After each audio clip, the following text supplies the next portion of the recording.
This episode is brought to you by Indie Film Hustle TV, the world's first streaming service dedicated to filmmakers, screenwriters, and content creators.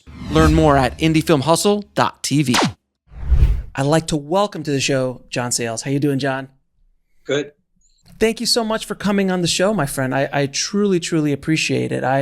Like I told you off air, I'm a huge fan of your work over the years, and when I was coming up in the 90s as a film student, Lone Star and Eight Men Out and all of those films really had a big impact on me. So I'm excited to get into it with you, my friend. Great. So first of all, how did you start this insane journey of being a filmmaker? I started really just telling stories. I certainly grew up watching more TV and movies than I did reading books, although I did read books. I did some acting in college and directing of theater in college. The college I went to didn't have a theater major and certainly didn't have a film major back in 1970 or whatever it was. There were, maybe about 4 film schools at that time. I didn't go to any of them. And so I started out basically having this kind of long distance Jones for, wouldn't it be great to make a movie? I didn't know anybody who had ever made a movie or been in one. I didn't know anybody who'd written a book or gotten one published. But I was working just kind of straight jobs and started sending off short stories to magazines.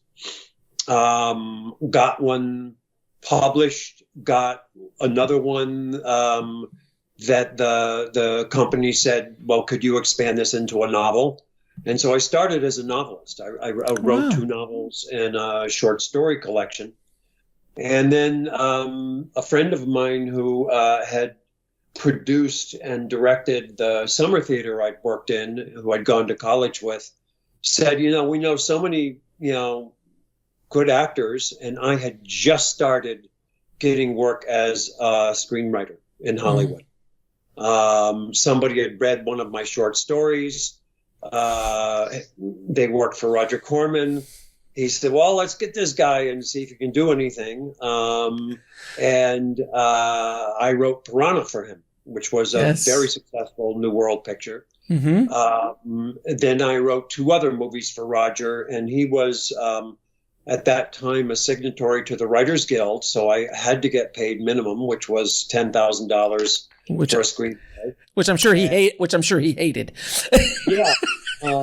Yeah, well, he wasn't a signatory to the Directors Guild. So Joe Dante, who directed Piranha, got $8,000, which was well below the guild minimum at that time.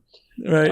But I had $30,000 in one place at one time. I figured, when is this ever going to happen again?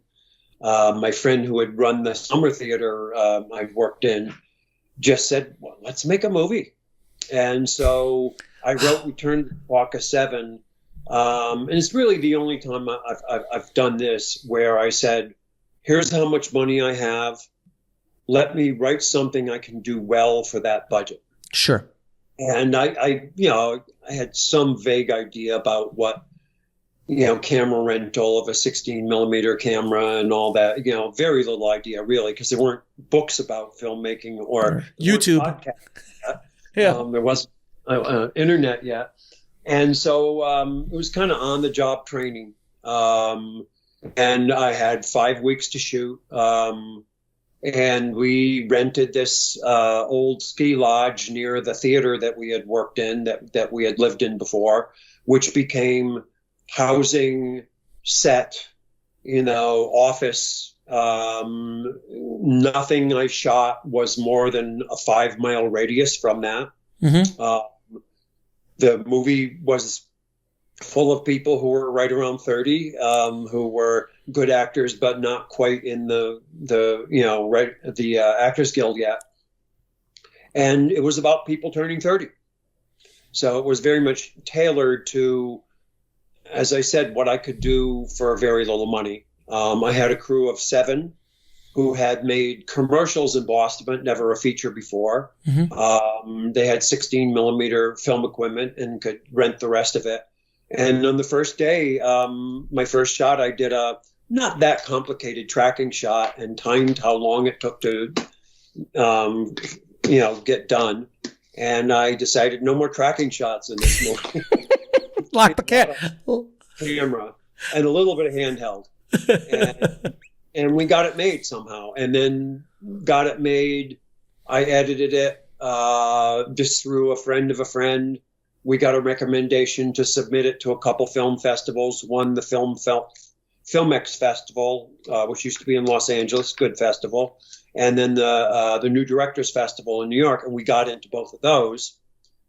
And this is 1978. There's about 5, maybe 6 independent distributors who they'd watch anything with sprocket holes, Right. Like the head of the company would watch anything with sprocket holes because there was so little competition. And so we had about 3 companies bidding for it. We went with a guy who owned theaters in Seattle, Randy Finley. He had a company, and then he realized he really didn't know anything about east of the Mississippi. So he went partners with another of the bidders on the film, Ben Barenholtz, who had a company in New York. And Ben kind of invented the Midnight Movie and, had a long track record. And together they got the movie a pretty good distribution. That's awesome. We never made that many prints. We probably had 10 prints in all. And we would play an area, a region, and then move those prints to another region and move those prints to another region. Didn't do TV advertising. We did a lot of radio advertising, and word of mouth. And in those days, off Hollywood theater, if they were doing well with a movie, they'd just keep it on the screen. Yeah, because there's no competition. There was nothing. There was no content. They needed content. Yeah.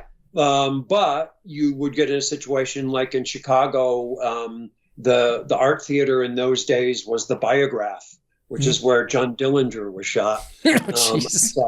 And it was the only show in town for a non-Hollywood movie in Chicago. And I remember my Brilliant Career was doing very, very well. So we were in a holding pattern over Chicago until that started to do less business. And then we came in and did 7 or 8 weeks, which you just don't get to do anymore. Yeah, it was a whole other world back then. And then also that film got submitted or got into the Film Registry, the U.S. Film Registry. Is that correct? Eventually, yeah. Yeah, that's what was. I mean, seriously, that's a phenomenon. I think just kind of because it was kind of the beginning of the American independent movement. All theaters showing American independent films starring nobody you ever heard of. Right. It was the Sundance movement before there was Sundance. It was kind of like what the 90s. About 3 years before Sundance, I actually went to something called the USA, the Park City Film Festival. Okay. Which the next year became the USA Film Festival. It was basically the Denver Film Festival. I think it was the Pences who ran Telluride for years, ran it for a couple of years. And then Redford just decided to do Sundance, which, stepped things up another notch. Yeah, I mean, I came up in the time of the 90s, which was the birth on, like I was telling Rick Lickletter when he was on the show, I was like, you're kind of like the birth of the 90s independent film movement. And he's like, there was John before me. There was many others before me. I go, yeah, but the Sundance phenomenon, which is the overnight superstar, like the lottery tickets, like Rick and like Robert Rodriguez and Kevin Smith and Ed Burns and Steven Soderbergh. Yeah, the list goes on and on. Spike Lee, these kind of guys. That was that moment in time. But, yeah, I always let people know, especially filmmakers, to understand, like, if you were able to just make a movie in the 70s and 80s, if you finished it, it was sold. Like it didn't matter if it was good or bad. It didn't necessarily get that much screen time, but somebody would try to put it on the screen and see if it worked. Yeah, exactly. Now, I wanted to go back real quick to your Roger Corman days, because is there anyone who did not go through Roger Corman? I mean, Jesus. A lot of people went through it, and their careers never really just, took off. Right. But Roger always said, I'm suspicious of anybody who works for me more than twice. If they're any good, they've probably moved on. But an awful lot of people did, before me, Francis Coppola and Peter Bogdanovich and Jonathan Demme and Jonathan Kaplan and a whole slew of people. God, the list goes on. The list goes on and on. And now, what was it? So out of all the time that you were working with we were working with Roger, you did Piranha, which, it's a classic. And then did you write also Alligator? I did Alligator, which was not for Roger, but with Louis Teague, who I had done Lady in Red at Roger's company with. And then I did The Howling with Joe Dante, but that was not at New World. I did Battle Beyond the Stars. Yes, that's the one. Which is, James Cameron ended up being made head of the production design. Yeah. And he met Horner, who did the soundtrack for it. So it was the great thing about working there is that Roger, if he paid you for a screenplay, he wasn't going to waste that. He was going to make that movie. So for somebody to write 3 screenplays and see them on a screen within a year, it's very rare in Hollywood. It's insane. It is insane to actually be able to do that. And then for the directors as well, he basically said, here's the deal. Here's your budget. Here's your script. Don't go over, make the best movie you can. And, some of them were good and some of them less than good. And as he said, if you're any good, you won't have to work for me again. So Ron Howard was there when I was, working there. And Ron did 2, I think he starred in one and then he directed another for Roger. And then he moved. Right, exactly. And I have to ask you, what was the biggest takeaway you had from working with Roger at that time in your career? Like, what was that lesson that you're like, okay, I'm going to take this with me, and you used it throughout your career? Certainly, it was getting to go to the set. I got to go to the set of Piranha down in Texas for a couple days, and it was to see what can be done with just hard work and creativity, and what do you need to throw money at? And there's definitely, a parting between those two. And so, Joe Dante had $800,000 to make this Jaws spinoff. And he did what he could, and some things cost money and some he just fudged it and found a way around the expense and still did a good job. Right. I think if I remember Piranha, it was there was some of the Piranha shown, but I think he used a lot of the Spielberg book of saying, like, let's just see the aftermath as opposed to always seeing the Piranha hit. Joe had started in the editing room, cutting trailers and then cutting features for Roger. There's a lot of fast cutting with Piranha. Yes, it's about this many frames if you remember cutting on film. Yeah. And then they don't look good anymore, but with really good sound effects and good music by Pino Donaggio, Joe made it work. Yeah, no question. Now, you've also edited many, I think, not all. Have you edited all? I worked with editors on about 3 of my 18 films. Right, exactly. So, and you edited a lot of them yourselves. Do you find that filmmakers or directors specifically, what is the value you think being an editor brings to being a director? Because I've also been a cutter. I started off as a cutter, and it makes my life a lot easier on set because I'm already editing it while I'm shooting. Do you find that as well? Yeah, absolutely. Certainly if you're working on a tight budget and you're doing a little bit of coverage, I've got what I need. We're moving on. So I often an actor will say, wait a minute, we only did 3 takes and I blew a line every take. And I say, yes, but you blew a different line every take and your acting was good and you didn't break character and, I've got this covered and we're moving on. I think the other thing is, you don't need to edit your own movies, but I think it's a good experience to have had. You learn, it would have been nice to have a close-up of this. Cut away. Have them look left once, just in case, So you learn more about coverage when you're editing, especially when you're editing something. I'm always cursing the director when I'm in the editing room and saying, "What an idiot! He didn't get the cutaway for the dog," or whatever. Yeah. But you learn that stuff, and then the next time out, you cover things a little bit better, and not necessarily hosing things down. It's something very specific will maybe get me out of a problem in the editing room later, and I'm going to get that specific thing right now. I think you can never have too many cutaways. Never have too many cutaways. I've also done movies where I have done lots of master shots, sure, like 7, 8, 9 minute long master shots. And the things with master shots, if you're really going to get the crew into it, you have to commit to them.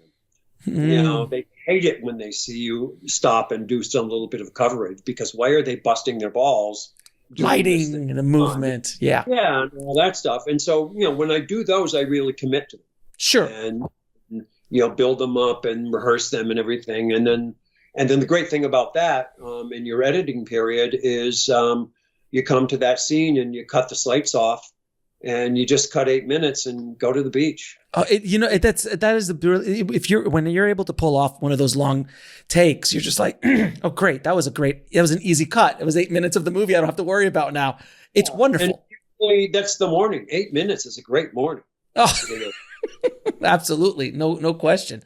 Now, is it true? I read somewhere that you did a lot of acting and writing assignments to kind of support the directing aspect of it, or to have freedom to do your own things. Is that kind of true? Well, no, that's how I make a living. Yeah. On my movies, I've a little better than broken even over the years, because I have invested in my own movies. Okay. And very often, the Directors Guild and Writers Guild very nicely have said, well, if you're investing your own money, you don't have to pay yourself up front. If the movie makes money, then you pay yourself out back. Mm-hmm. And sometimes I do, and sometimes I don't get to that point. Mm-hmm. I don't get paid. I act for scale, so my acting is not going to finance anything. Mm-hmm. But I make a living as a screenwriter for hire, and that's usually the money that I have if I have to invest in my own project, right, or be one of the investors in my own project. Just stuff that I've built over the years, as a screenwriter for hire. Now, I've written over 100 screenplays between my own movies and other movies. Probably 45, 50 of them have been made. So I do get residuals. And that's a nice income when you have a fallow period and you don't get new work. You've got some money coming in from those residuals. The Howling does very well around Halloween. Yes, it does. But you also do a lot of script doctoring as well.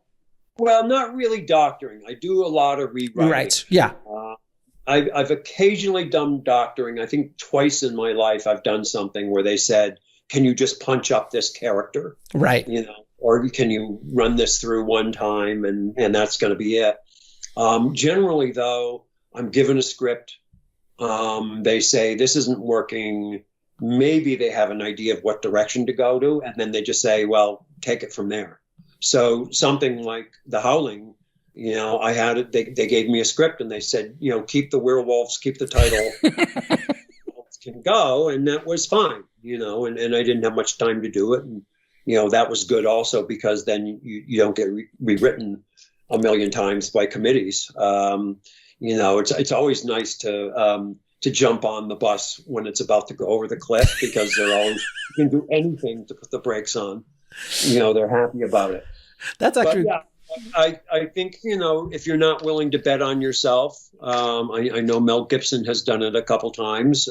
John Cassavetes used to put a mortgage on his house, to get movies made. And, so I don't love the fact that I end up investing in my own movies, but I do it when I have to. But the game has changed so much over the years in regards to investing in your own movies and making money with your own movies. I mean, back, like you said, in the 70s, 80s, even 90s and early 2000s, there was something called DVD. There was something called foreign pre-sales. There was a bunch of that kind of stuff, where in today's world, it's so much harder for you to generate revenue from a film just because of the gluttony of content out there.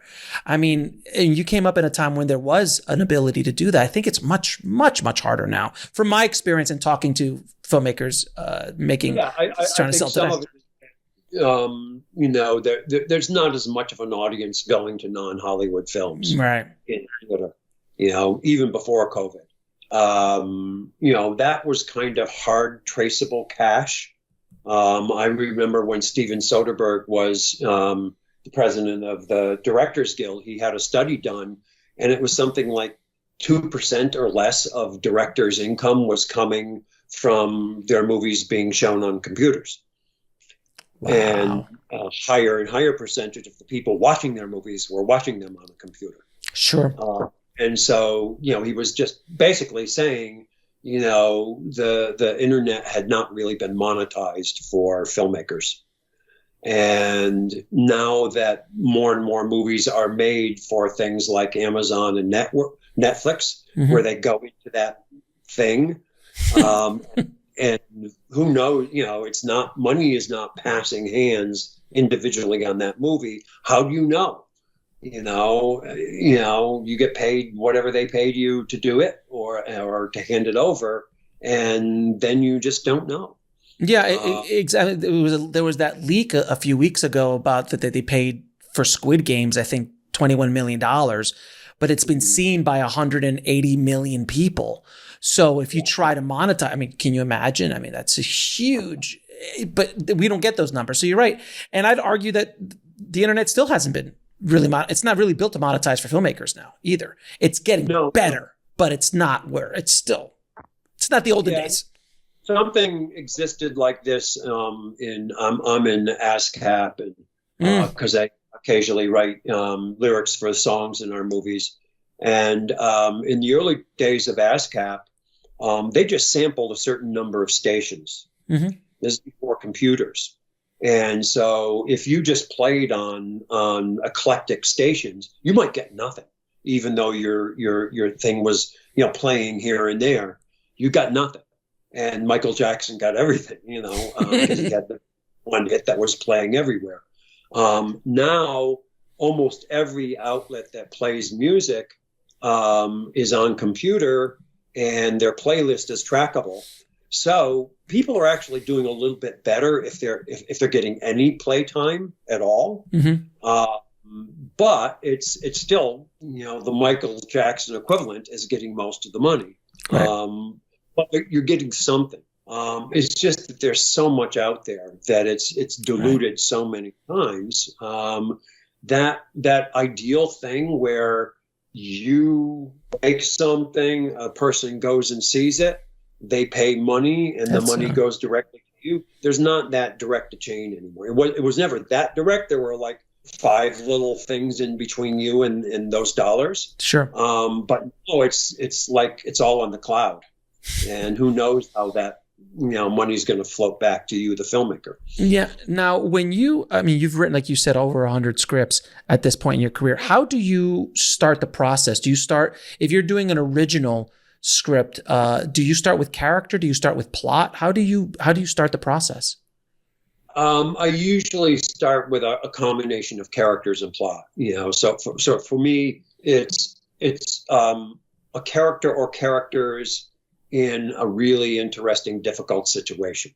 And it may be a life or death situation. It may be a moral situation. It may be a life change situation. But that situation and those characters interest me. And then I start, actually 2 or 3 times in the last couple of years, I've done this where I'll be being flown out to Los Angeles, or flying myself out these days, to have or something. And in that 6 hours, I have an idea for a movie. And what I'll do is I'll just write all the scene headings and then like a one line of what happens in that scene.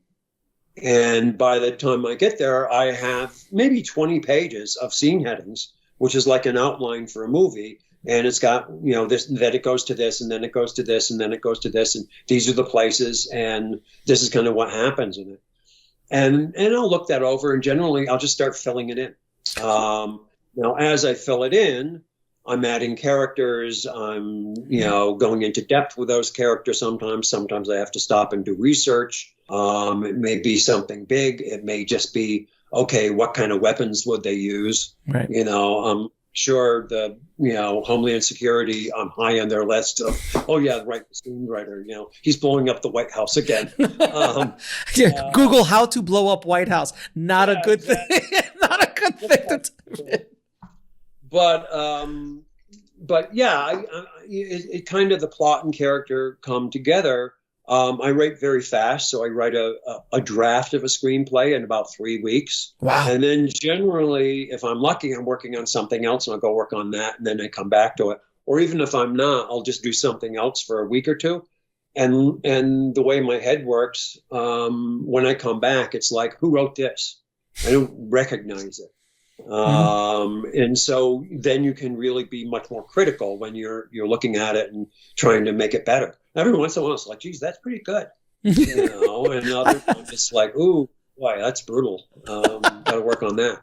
No, I've had the exact same experience. Sometimes when I'm writing my book, sometimes I'll look at it. I'll like, who wrote this? Like, I'll just go the next day. I'm like, who wrote this? This is not bad. Yeah. You just don't even recognize it. I always like to ask screenwriters and high performance individuals, where do you believe, when you're writing, do you like tap into that? Are you in a flow, like the flow state? Are you tapping into something when you're writing, when you're sitting down, right? Like the muse, the old idea of the muse showing up. What is that thing? And do you know how to get to it pretty easily for yourself, or is it hard?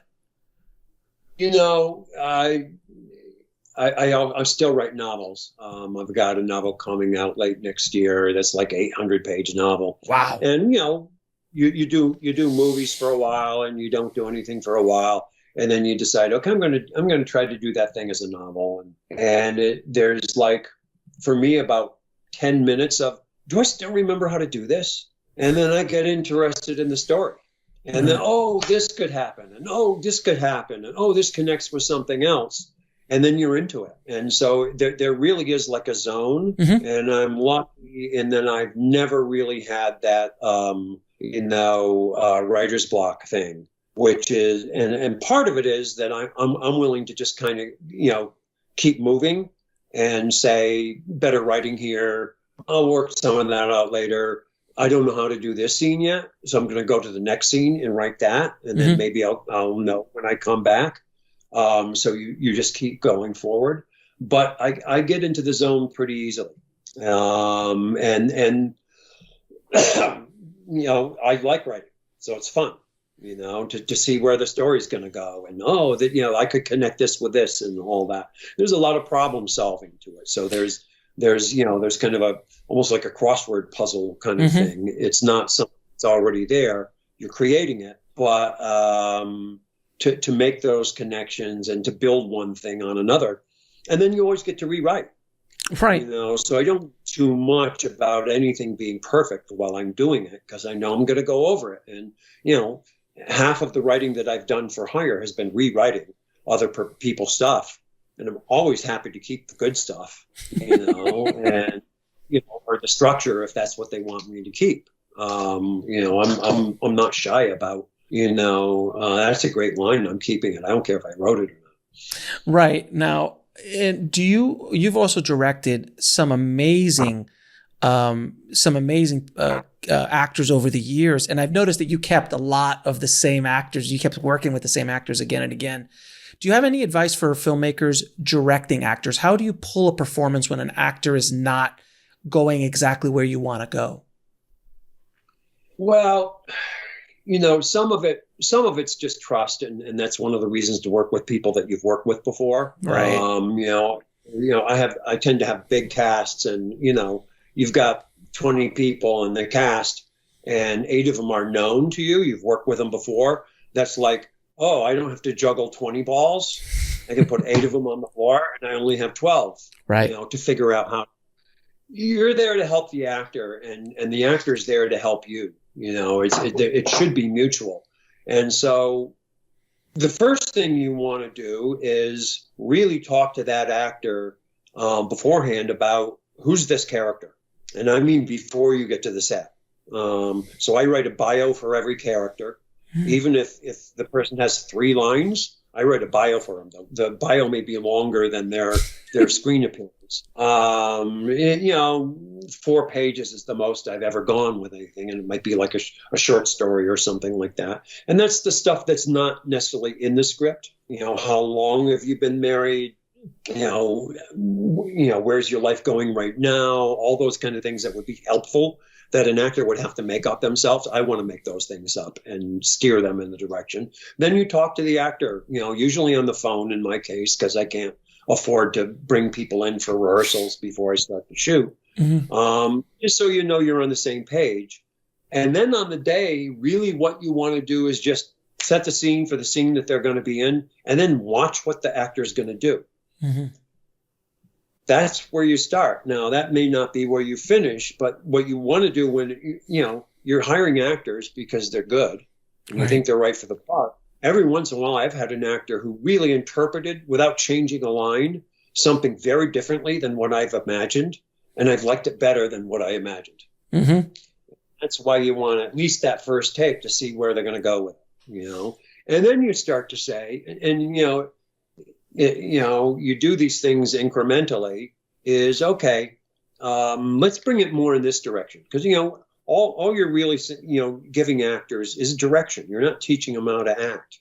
You're directing them. So let's move in this direction. Let's move in the direction where you are really, really pissed off and you're working really hard not to show it. Okay. And then you go to the other actor who's in the scene and say, you know what you'd really love to do? You'd like to make this person break their cool. You really, so, just give them a little needle on this now. And then you can have a different dynamic, know. And so, I always say it's like, especially in 2 people scenes, it's like being the corner man for both fighters. And you run the other one and say, hit him with the jab. And say, well, if he throws that jab, hit him with the uppercut. And then you get it, so you can change that dynamic each time and get something interesting. You have to handicap actors very quickly. Some actors are wonderful on their first take. Their instincts are great. Their energy is all there. And then they start to complicate or lose energy. Those are actors you want to have technical things all really, really ready to go. And probably the camera is pointing at them first. So they're not stale from having the camera behind them, for 6 or 7 takes, And then you have other actors who actually, maybe they surround their lines, they get closer every time. Well, maybe that's the person who you're over their shoulder for 4 takes before you turn the camera on them. And they've had time to walk around in the skin of the character a little bit. You handicap those things. The same thing with information. Some actors want a lot of information. I've had actors just say, give me a line reading. I don't care. I'll make it my own. And then other actors, it's if you complete a sentence, they're stop that, And so what you really want to do is think of like 3 words that's going to get them in the direction that you want to get them, and they'll take it from there, because anything else kind of gets in the way of their process. So you figure those things. You can ask an actor before you start, how do you like to work? And they will tell you. That's not always actually how they like to work. That's how they think you want them to work. Yeah, but how they like to think about themselves as working. But when you find out what's really going to be helpful for them, an actor's having a hard time with lines. A lot of what you have to do is depressurize that. If it's an older actor, you say, do you like to work with cue cards? No big deal. Well, just write them up. Usually they'll say no, and sometimes they'll say yes. You wish they had said yes earlier if they're at that point in their career. But what you have to do is defuse that, because when people get tense, they get even worse at their lines. Right. And so you just say, we'll do this one line at a time if we have to. Just, right. Keep your focus and stay in character. And don't always say cut. Just, now, especially that we're not shooting on film and we don't roll out after 10 minutes, you can just keep rolling and keep the thing very, very kind of loose and easy. And so much of my direction then is not, you blew a line. Obviously, the actor knows they blew the line.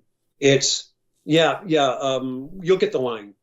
Really, this time concentrate on this feeling or this undertone or this physical movement or whatever. And so that the criticism and the direction is not underlining the fact that they're blowing their lines. It's about the acting. It's about the character to keep them in character. It's a lot of work, Yes, and it's work because you really want to. You're there to help the actors, and if you've got people you've worked with before and they're good at it, sometimes they can really help you with that other actor. I've taken actors aside and said, okay, I need a little bit more out of this guy. Exaggerate your performance. I promise you, we are behind you. You can overact to beat the band on this one, and the camera's not going to see it. And I'm not going to cut out any bad stuff anyway. So you can just kind of, chew the scenery in this one and see what you can get out of this person. I worked with a young kid in Mexico once. And I was working with Federico Lupi, this wonderful old Argentinian actor. And I said, well, I'm going to do this thing on Danny because he's getting, like a lot of kids, he thinks, okay, my job is to learn my lines in order. And so I'm waiting for my cue for the next line. And I want him to learn the line. So he's a character. And when he's asked a question, he answers that question. And so I just said to Danny, Federico's kind of old, and he probably won't blow his lines, but he may say them out of order. So you're going to really have to be on your toes and really know, listen to what he's saying, because he may throw you a curve, and you're going to have to, but answer what he, don't do your things in order. And then every once in a while, I had that Federico mess one up, and the kid was so on his toes that he was really acting instead of saying he wasn't in his head. My turn, his turn, my turn, his turn, my turn. Don't you find that sometimes with actors you have to just kind of get them out of their own head? Sometimes, especially, experienced actors are different, but when you have young actors like that, they're getting in their head so much that you just have to take them out. And that's a brilliant technique you just laid out. That's a brilliant technique to get him to be out of his own head. Yeah, I don't like to call them non-actors. I like to call them new actors. Right. And so very often with them, it's what do I do with my body, because all of a sudden they're thinking about it, instead of saying, I'll give them something to do. And I'll actually be specific about it. So I'll say, okay, you're going to be, he's going to come and question you about it. You're going to be hanging up laundry. But the really important thing is put all the blue stuff up first. And then put the red stuff up, and then put the yellow stuff up. And then I'll have the props people mix them all up. So while they're like doing the laundry, they can't just be, mind dead, grabbing something and putting it up. They've got to look for the blue. They've got to really do something. They probably will not blow their lines, but they're going to have that little lack of, like a person whose attention is divided. Like, I'm doing my laundry here. This guy just showed up and he's asking me a question. I got a job here, buddy. And it takes them out of them worrying about what do I do with my hands, and how much time do I take before I answer him and anything like that, and how much eye contact and everything like that. They got a job to do. And that really, I find helps. Occasionally I'll just say, look, we're shooting you from here. I want you to be, I want you to be even more uncomfortable. Lift up your left leg and balance on your right. Okay, let's shoot. Wow. And all of a sudden, the person is trying, but, make sure you don't look shaky. So the person is really concentrating on something, and it gives them a subtext of, geez, they're worried about something here. Well, they're worried about falling over. But to the camera, it's just like, what's going on with this person? They're answering the questions, but something else is on their mind. That's brilliant. Those are all those techniques are gold. I hope everyone was taking notes on that one, because those are things that you only learn from doing, only learn from going again and again and again and again, and being on set so many times. And having been an actor, and that too, and knowing what helps you as an actor. Especially day players, because that mostly the acting I've done in movies, in other people's movies, has been as a day player. The important thing to know when you're a day player is you walk on the set and the crew looks at you as a liability of, is this guy going to kill us today? Are we going to be here all day? We're going to get behind, and that once you're done, you are furniture. When when you're wrapped, get out of the way, because they've got stuff to do, and so you're there for a very, very specific thing. And, as a day player, one of the main things you have to do is just remember, this movie's about me. Mm-hmm. That's my character's idea. I'm going to go on, the camera may stay there with that idiot, but I'm the star of this movie, and I have to play it that way. But in the real world, I'm furniture. No, you're right. Time that the star's going to get into character and all that kind of shit. I've got to really be ready with this thing. And, just open yourself up to the script supervisor who can help you, and the director who can help you, and just say anything else you need. And be as generous to the other actor who's in the scene with you as you can be. So that day player thing is, I really value people who can come in and just nail a scene and out, and goodbye.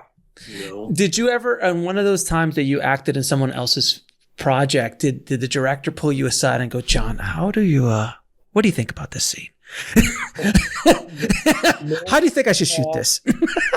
No, not during it. I was in a movie with that Bertrand Tavernier directed in Louisiana, and John Goodman and Tommy Lee Jones were in it. Mm-hmm. And nobody pulled me aside while I was acting, but they started fighting over the cut. The director and the producer and the actor kind of went in different directions. Oh, gosh. And so all of a sudden they're asking me to look at the thing. And I said, guys, I'm a day player. I can't tell you what the cuts. And finally I said, okay, I'll watch both of the cuts and I'll tell you exactly what I thought of them. And I thought, these are both valid ways to cut this movie. And, Bertrand's is more poetic, and the one that Tommy Lee and the producer made, it makes more sense, probably literal sense for an American audience. And they did what is rare, which is the smart thing, which is they finally decided in Europe it was Bertrand's cut, and in the United States it was the producer, and, and so they could all, say nice things about the movie when they did their press tour. Yeah. But no, you really, when you're acting in somebody else's movie, you're really trying to help them make their day and make the scene come alive. Right. A couple times I've been on, I wrote a TV show years and years and years ago, and called Shannon's Deal. And I came to do a part in an episode, and it was like, the fifth episode or something like that. And every single actor who had a recurring part came to me because they knew that I was the head writer on this thing. I said, in episode 7, they got me in a chicken suit. My character wouldn't wear a chicken suit. I said, guy, I'm the writer. I'm not the producer. But, you have to figure that they figured I'm talking to God here, the one who writes the parts. And to a certain extent, it is good for actors to butter up the writer in a TV series. Absolutely. Good writers, when they see an actor start to take off or do something interesting, especially for a series that you're trying to stretch into another season, it's like, oh, I could hang something on that. We could go somewhere with that guy. Now, as a director, I think every director who's ever directed a movie, there's always that day in production where everything is falling down around them. The world is coming. Yeah. The world is coming to an end. Either you are at that moment going, I'm a fraud. This is horrible. I'm not going to make my day. The sun is going down. What was that moment for you in any of your films, and how did you overcome it? Yeah, I mean, there was a scene in my second movie, Liana, where I just said, we're never going to leave this room. This is like The Exterminating Angel. This is like that Buñuel movie. Yeah. And because, just a light would break and somebody's stomach would boing right in the middle of a good scene. And Jesus. It just wasn't happening. And I did that. And the same thing happened when we were making Lone Star. There was a walk and talk between Chris Cooper and Liz Pena alongside the Rio Bravo. And it just wasn't good. And both times I said, I think I have to rethink this scene. We're going to shoot this again and let's move on. And so you just get out of there, and then you have time to rethink it. And sometimes it's, I'm not going to change anything, but I'm going to appear to change things. So, you move the camera back and you put a longer lens on, and you got the same image, but it seems like you've done something different. Right. I fucked up the angle. Let's change this thing. And so it's not on the actors if they're part of the problem. And it doesn't seem stale. And so I reblocked the walk and talk slightly. I moved some lines around. I made like one good cut of a line and a transposition or something. And I remember I got there. This is down on the border near Eagle Pass. And I got there, I skipped lunch that day, and I went and I laid down on a hot rock and thought about how am I going to restage this thing so the actors feel like they're doing something totally new from what we did yesterday. Mm-hmm. Then I started hearing the crew arrive and everything. I looked up in the sky, and there were 5 buzzards circling over me. It looked like there was a dead guy in a rock, And I thought, okay, you got to wait. And then I explained it to them as, I think I figured this out, and I've changed some lines here and a slight change in the blocking. And it was new enough that the actors came at it with a totally different energy. And we did 2 takes and we were gone. So a lot of it is just kind of change the dynamic a little bit. Sometimes it just means everybody's tired and you should go home. Important to know that you're just gonna do 2 hours of bad work. Why not go home and get 2 hours of decent sleep, and then you'll catch up at some point. Sometimes it's that something has gone stale. A hard thing for movie actors that you don't have in theater, because I've acted in theater too, is that when you've got to make everything seem new, and it's not in order. And often when you're in trouble in a scene, it's because you're playing the end of the scene because you know what happens at the beginning of the scene. Right. And it's so hard to forget that on take 12, especially if it's kind of a long scene. Well, whereas if you change the dynamic or come back another day, you have more energy for it, And if it's different, it's different. It's not the same scene. It doesn't have to be that much different. It's not the same scene. And all of a sudden you find another way to do it, and it comes alive a little bit. Did you ever use that old editor's trick where if you have a producer that you have to appease, or a studio that you have to appease, that you throw in a red herring in the cut to have them have something that's so obviously not supposed to be there, where they can go, you need to change that in scene 6. And you're like, oh, thank you for seeing that. But you knew that was going to go out anyway. Yeah, I really only have had that battle once when I was making Baby It's You with Paramount, and Okay. they just decided they wanted a high school comedy halfway through the shooting of the movie. Jesus. And it wasn't written to be a high school comedy. It was never going to be Porky's or Fast Times at Ridgemont High. But I really just said, I'm just going to make the movie. I'm going to cut the movie that I think is the best movie. And then we're going to fight over it. And I got kicked out of the editing room. Wow. They did their cut. They test marketed it. Their test marketed 1 point worse than my cut. So they very grudgingly gave me back the movie to cut. And, there were a couple things they'd done, just kind of physical cuts that I liked. And I kept those and I threw everything else and went back to what I had before. But I didn't want to test them with that kind of stuff. There wasn't a censorship problem, which I think you can get Right. with sex and violence. You can get into Sure. censorship problem. And then sometimes it does make sense to just let's just hit them with everything. And so in such shock and awe that if we cut Right. 6 things out and leave the 4 that we really want, they'll be happy and think that they've won the battle. And people would do that with the MPAA as Mhm. well, as they leave a couple things in that they could concede. Okay, you forced me to give up my favorite shot, when it's not my favorite shot at all. I haven't really had to do that kind of gamesmanship. What I do do is when I do screenings, I don't do the fill out a form. Did you like this? Did you not like this thing? That's so subjective. My questions are all, did you understand this? Because that's when you lose an audience, is when Right. they don't understand, when things are confusing, Right. and that's usually the feedback I get from an audience that means the most and makes me, change cuts.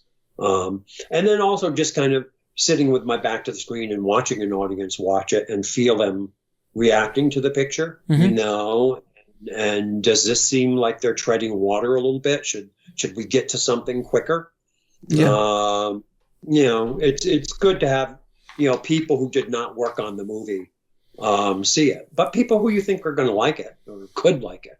The problem with those invited screenings that they did is, they did a test of Baby It's You, and there was a rumor going on, in Paramus or wherever it was, that it was a Burt Reynolds picture. Well, some of our bad numbers were probably because people were pissed because Burt Reynolds never showed up.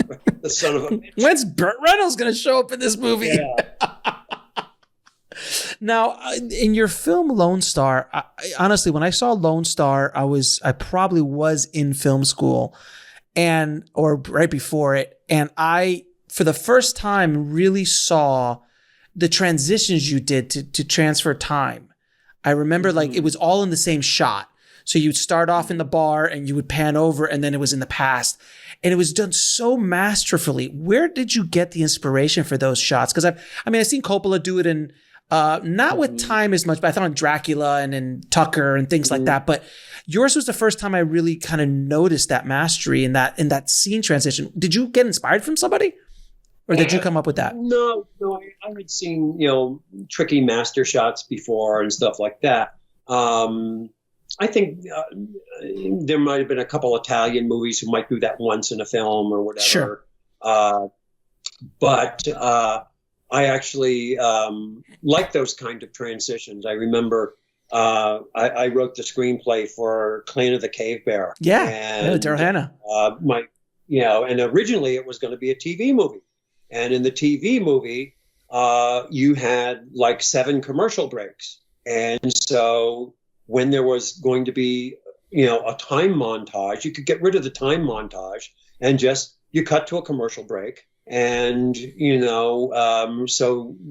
see some little blonde girl get saved from a saber-toothed tiger that, scratches her thigh, and leaves claw marks on her thigh.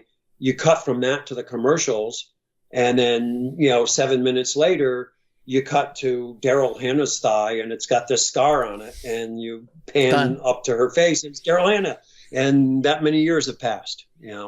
So I often thought about transitions and how different they are in a feature. They're different than in a TV movie, and and what a transition does as far as time is concerned. And so I was interested in how do I do a transition where I underline the fact that we're living with the past.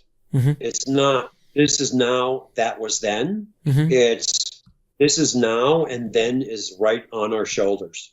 Then is loading the dice with everything we do now. And that's the kind of town that we're in. And so I thought up these shots where we would go from, present day, back 27 years or whatever it was, 17 years, I forget how many years it was, mm-hmm. and without a cut. And then you sit with your production designer and your lighting guy and your grip department, and you figure this shit out, and it's really fun for them to do. Oh yeah. It's like, I'm going to do this, when we come back, the place has to be redesigned. So we have to have stuff that we can just stick on the walls and stick on the columns, really quickly. And, Cliff James is a big guy and he's in his 70s. He's not going to be able to get out of that chair quickly enough.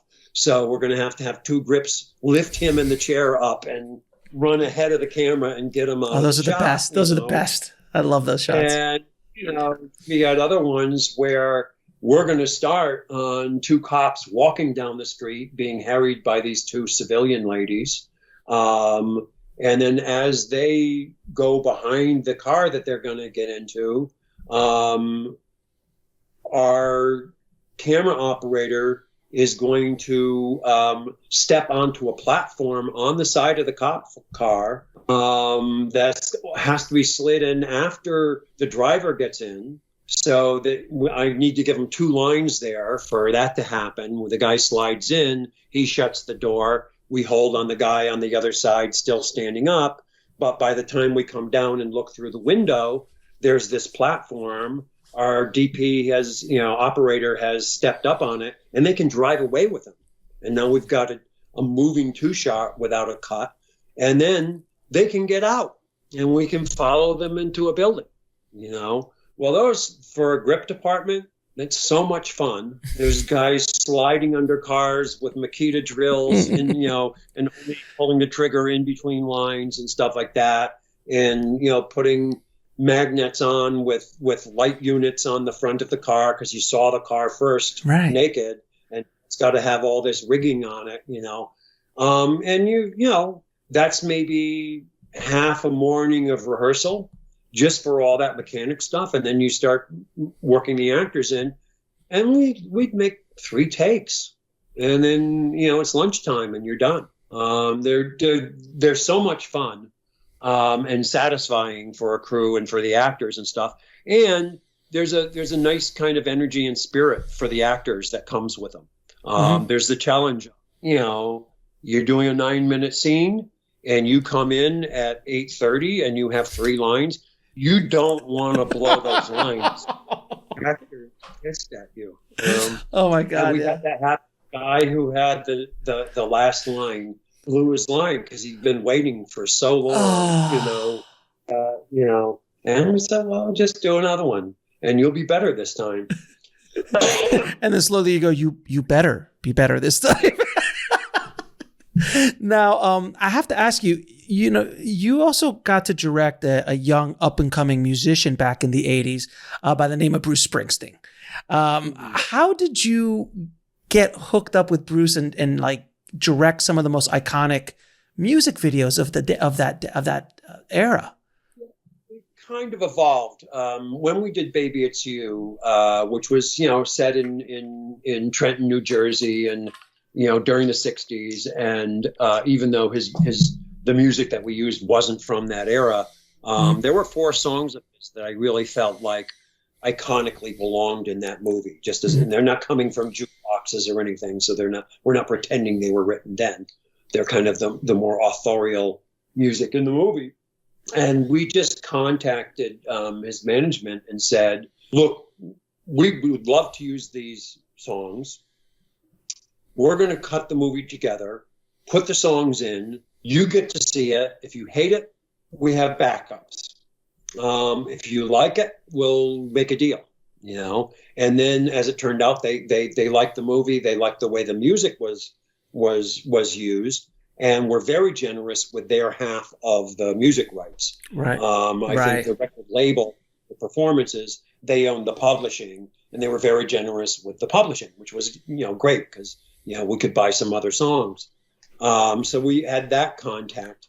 Then Maggie Renzi, who I'm married to and has produced a bunch of my movies, her sister did a PBS movie, a dance movie. She's a choreographer that used Springsteen music. And the thing with PBS is you can use anybody's music and it's free because it's public television.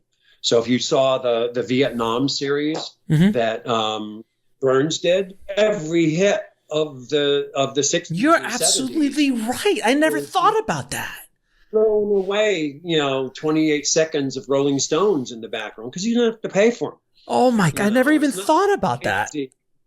You could finance a country for, what Scorsese has to pay for some of his soundtracks, but for PBS, it's just like, you want it, you got it. And so Marta was able to get that movie to Bruce, and through that we kind of met Bruce and the people who kind of ran his business for him. And I think it was right after the Dancing in the Dark video, he wanted to do Born in the USA kind of gritty, and they called us up and said, "Hey, I do gritty." And he had, so I did the 3 videos for Bruce, and they were, basically his ideas. And I certainly they weren't big budgets, but it was certainly more money than I'd ever had to make 2.5 minutes of film. Sure. Plus I got to cut Springsteen music, at the end of the day.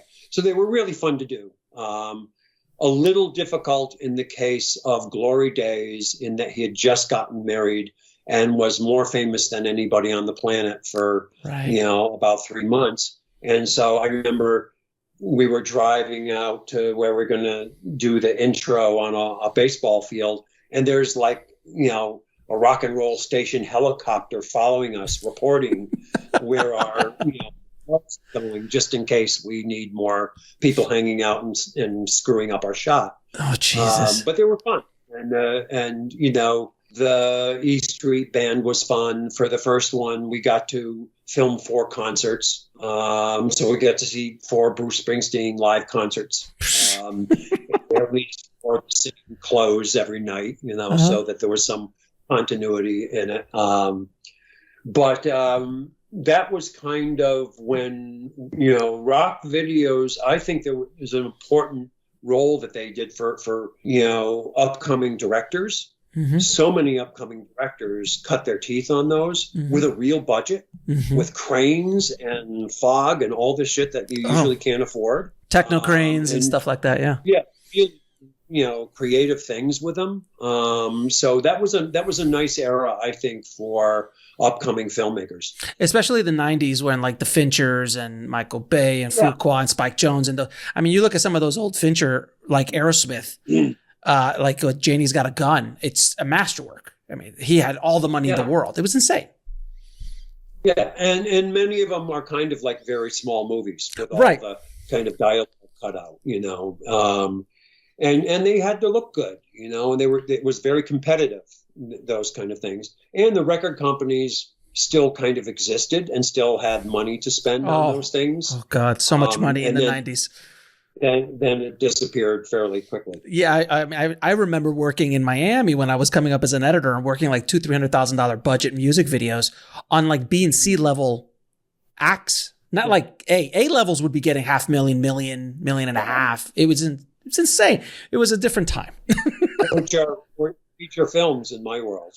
Absolutely. Absolutely. $500,000, I'll make a feature. Absolutely. No question. Now, is there any advice you wish you would have heard at the beginning of your career? Yeah, I think I could have used about a week of film school just for some technical things that would have been helpful. On my first movie, I wish I had trusted my instincts a little bit more. Right. My crew having late 70s shooting commercials, everything was kind of rock steady and very clean, and the shaking cam thing on MTV hadn't started yet. And I wanted a more found documentary look to it and handheld. And I would have been happy to have almost the whole movie handheld. Mm-hmm. And they just said, oh, no, it's going to look terrible. People are going to get sick. It's going to be shaky. Right. And just to have some movement in the movie, there are two sequences in Secaucus 7. One mm-hmm. where these guys are playing basketball and they work a thing out, and another where the whole bunch of them are playing volleyball. And then a third one where they're playing charades. And I got the operator to handhold, and it turned out he was a great handheld operator. He had worked for, I forget the guy's name, who made all the skiing films, Warren Miller. Oh, wow. And my operator used to ski down a hill and duck his head between his legs and shoot upside down and backwards as people skied down a hill behind him. Wow. And he used to shoot the Dartmouth football games handheld, So he was a great handheld operator. He just didn't think it belonged in a feature movie because that's the commercial feature world that he was thinking of, Sure. So I think some is, look, trust your instincts and then live with them. So if your instincts are wrong, then you go in the editing room and you try to fix things. But and then I think it would also just be don't say cut so quickly. Oh God, yeah, that's one of the best pieces of advice I heard. I forgot who it was. It's like when you're my first one, because we were running out of 16 millimeter. We were up in New Hampshire. We didn't want to buy stock because you mm-hmm. couldn't really give it back or anything like that. So it came on the Trailways bus twice a week, and we just kind of parceled it out. And so I was always really cut right on the thing because if I've got 2 minutes left on that 10-minute reel, I got a minute and 52-second scene that I can get in there, a take that I can get in there, and I didn't want to blow that and have short ends. But so often I cut a little too close, or there was a nice reaction from an actor, and it's the great thing about digital now, which is you let it go.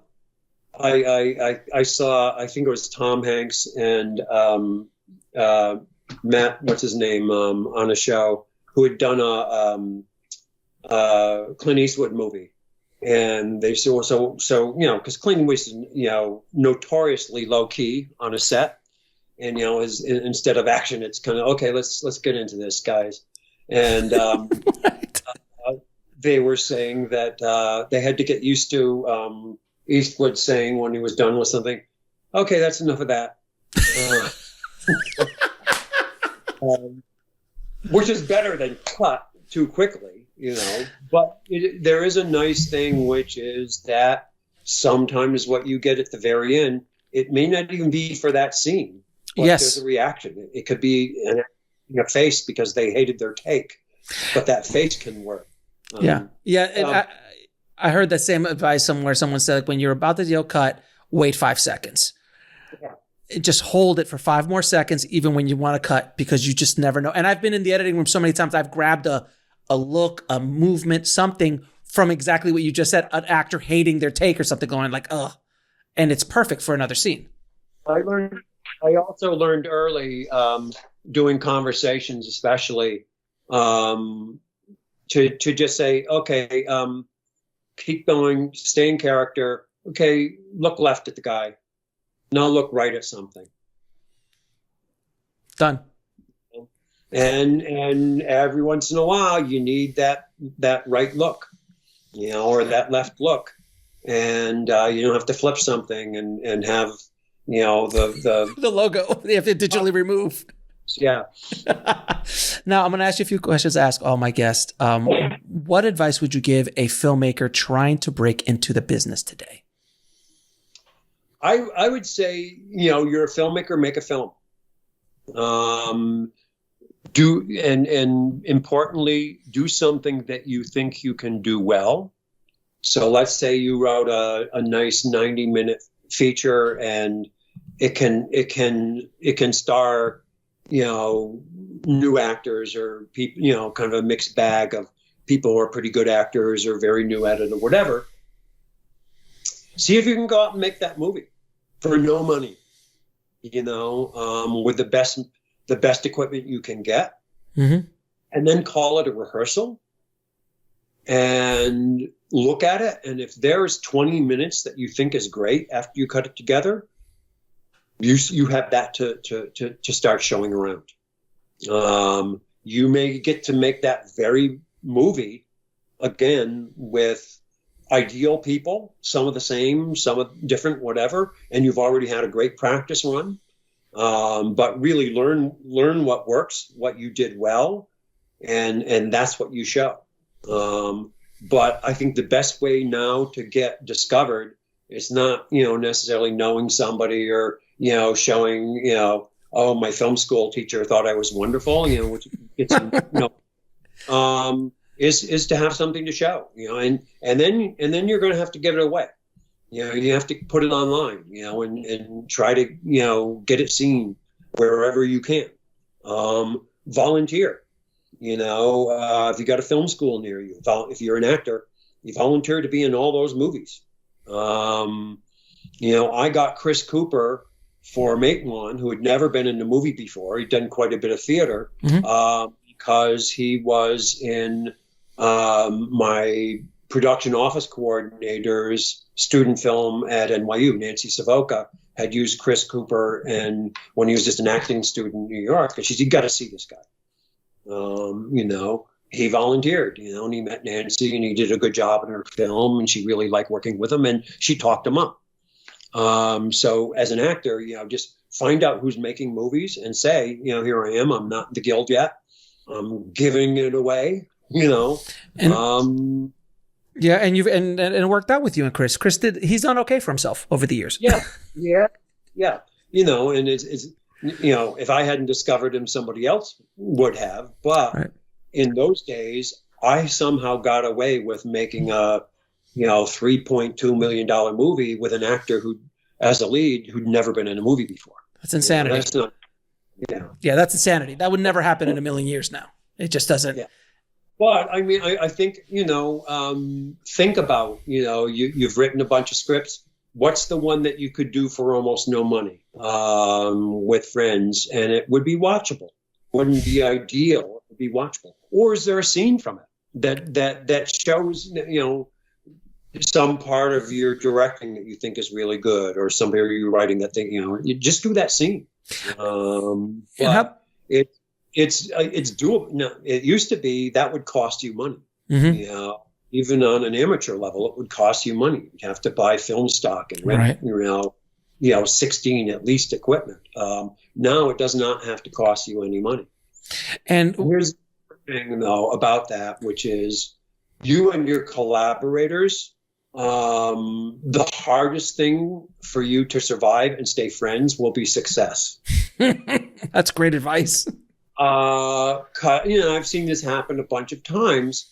When a movie comes out of nowhere and gets to be a success, really only the director, maybe an actor, and maybe the producer, but probably not, will get any attention. And they really are going to have to grab onto whatever that is and get a deal for another movie or whatever. And other people may be jettisoned, which is why I say on your first movie, you can pay people nothing. On your second movie, you either have to pay people something or get new friends who are also just starting out, so it's a big deal for them. But also just understand that, credit doesn't go to the team. Yeah. Very few collectives have stayed together for more than one picture. So really think of, and be honest with each other of what you're getting out of this is the experience. I know people who had a big success at Sundance, and one of the great things they were able to do is they said, We are renting a condo. Anybody who worked on the picture, if you can get your ass here, come, and you're invited to the party and you're invited to the movie, and that's it. We can't afford to bring you there. And that may be it. That may be a reward, is the fun of that party and having worked on something that's good. And how about for screenwriters? I mean, because you've just written so much. Well, how about screenwriters trying to come in and break in today? Yeah, if you're only a screenwriter and you went to film school, try to buddy up to some of the people we think were really interesting directors. Okay. An awful lot of people coming through film school think they have to be writer-directors. I'm a writer-director. There are few writer-directors. The Corman brothers are writer-directors. There's a lot of really good directors who have a good story sense, but they're not writers. Right. And they need writers. And if you're a screenwriter, that's who you want to hook up with. Somebody who think you really has a nice visual style, who has interesting ideas, who has a good story sense. And then you say, oh, you want some material to try your hand on? And once again, it might only be a scene. But hook up with those people. It's a really hard thing as a screenwriter to break in. As I said, I broke in by having written 2 novels and a short story collection. Right. And that got an introduction to a film agent. Right. Somebody read one of my short stories. And then, and when I wrote a screenplay, I had only read one screenplay. Somebody gave me a copy of William Goldman's screenplay for The Stepford Wives. Mm-hmm. So I knew because there weren't film writing books then. So right. I at least knew and I read it and I realized, God, I could do that. It's actually one of those more, it's very simple screenplay. It's kind of a no-brainer. I said, well, I could do that. So it actually was good for my confidence. If this guy gets $500,000 for running things through his typewriter, I could do that. Just give me a great premise. But just kind of knowing that, and then really having this thing is, okay, I'm writing for a reader. And so this thing has to read exciting, and it has to have the rhythm of a movie. Mm-hmm. And so you really have to think about your white space and your chopping things up and cross-cutting and not too much description. My favorite example of great description is Raymond Chandler's story, where he has this line, the detective goes to somebody's sleazy office and he says, he gave me a drink of warm gin in a dirty glass. That's the only description of the office. That's all you need. If you can find that equivalent, you've got one little slug line. Don't be saying, and then we see this and we see that. That's for the production design. You can get it down to those 1 or 2 lines, and maybe it's funny or whatever, and keep the rhythm of the thing going so that it reads like a house on fire, if that's the rhythm of the screenplay. But this is the movie right now. And then later on, the director's going to say, well, I need to know more about this, and this, and this. That's after you've got the green light. You can put all that stuff in. But the first thing you're writing is a selling document. And that's just got to just be exciting to read and have a page-turning quality. What is the lesson that took you the longest to learn, whether in the film industry or in life? That you can't predict the future. And there's a thing called the Monte Carlo fallacy, mm-hmm. and gambling, which is basically, okay, you're playing roulette. Just because the ball went on the black 10 times in a row doesn't mean that it's more likely to go on the white the next spin. It's still a little less than 50-50 because there's the one green space. So when you're not getting any work, that doesn't mean you'll never get any work again. And when you are getting work, that doesn't mean you're always going to get work. That there is so much luck involved in it, no matter what your talent. There's, I know actors who have had terrible time because they did good work in 3 movies in a row, and those movies didn't get released. Right. So it's like they died, or does that actor have like a substance abuse problem? What happened to that actor? Well, they disappeared because the movies didn't get released, not because the actor did bad work, and that was over a 1.5 to 2 year period, and it's just like they disappeared. Well, they're off the list. That can happen with writers as well. So you really have to just keep slugging away at it and not let it get you down. You have, in terms of life, you have to be realistic. And if I've been lucky and I've gotten to the point where I've made a living as a writer for a long time now, pretty much interrupted by maybe a year or 2 of no work, but enough money coming in that I didn't have to take a different kind of job. If you're younger, if you have kids, you may have to take another kind of job. Right. And then you have to really make that decision of what kind of job can I take where I still have the energy and willpower to go home and crank at the keyboard for a couple hours. Right. Because I really keep, doing that. When I was first sending out short stories, I found that when I worked in a sausage factory or a plastic factory, I could come home and I could work for 3 or 4 hours. No human contact, just noise, and, kind of routine, motions and physical work, but nothing mental. When I worked in hospitals and had to deal with people, I was too exhausted to work at all. Right. And they paid the same. So probably the non-human contact job was a better one to also have a career as a writer than one with a lot of human contact. Don't be a social worker. No way. Is there a lesson that you learned what is the lesson you learned from your biggest failure in life, in the film industry? I would say that the movie is going to last for a long, long time. And that the compromises that you're willing to make with a movie are going to haunt you if you feel you sold your own movie out. Yep. And so it cost quite a bit career-wise, maybe. And, my hair should still be blonde. I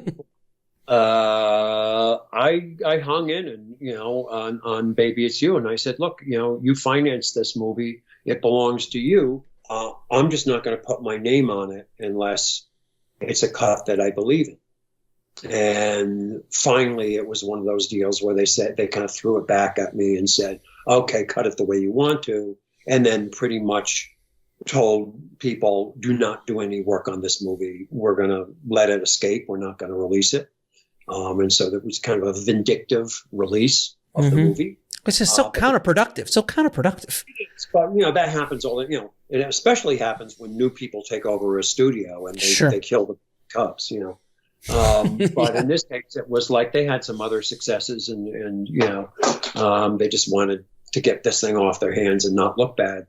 But the movie's still good and I still like the movie.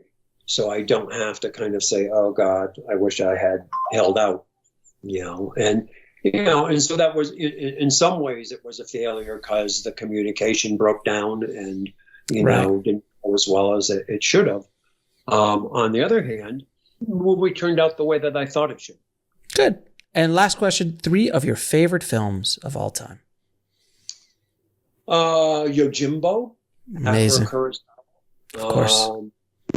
Just kind of the music, everything. The rhythm, everything. Camera angles. It's just really fun to watch again and again. Treasure of Sierra Madre, which is just a great Hollywood movie. By certainly an independent spirited director. John would, he got himself down to Mexico and we're far from, probing and made a really, really good movie. Yeah. And drank a lot of tequila, I'm sure. Mm-hmm. And it plays like an independent movie to me, you know, and has a real kind of soul to it. And then Two Women, which is a Vittorio De Sica movie with Sophia Loren. Yes. Just really, really moving World War II movie. And it's the kind of my introduction to European cinema. I didn't see a movie with subtitles until I was in college. Right. I just saw, you know, foreign movies on TV if they played them at all. And if they weren't in English language, they were dubbed. So I saw the dubbed version first with commercials, and it still, you know, got me to cry, mm-hmm. you know. And, you know, just the kind of depth of humanity of it, mm-hmm. You know, beautiful performances. And De Sica had a really, really human touch. So, you know, those three movies, you know, to me just got me interested. How could you actually, because most movies weren't like that, you know. Right. I liked and mainstream movies and everything like that, but those were ones that really jumped out at me when I saw them. And when's your next movie? When are we going to see another John Sayles movie? Boy, when I get one financed. Like most screenwriter directors, I have 3, maybe 4. Just add money. You know, we're working on a couple now. I got to work with Doug Trumbull, mm-hmm. special effects guy who also did Silent Running and Brainstorm. Yeah. We're working together on something that we would co-direct, a kind of big science fiction thing. Oh my God. I've got a Western that we shoot in Mexico. I've got a kind of one location barroom movie with John Cusack in Chicago that, you know. But John, thank you again so much for being on the show, man. I hope someone listening, please finance John's next movie. But I appreciate this has been a masterclass in directing and writing, and I truly appreciate your time and your career and all the work you've done and inspiration you've given a lot of filmmakers over the years. So, John, thank you so much for being on the show, my friend.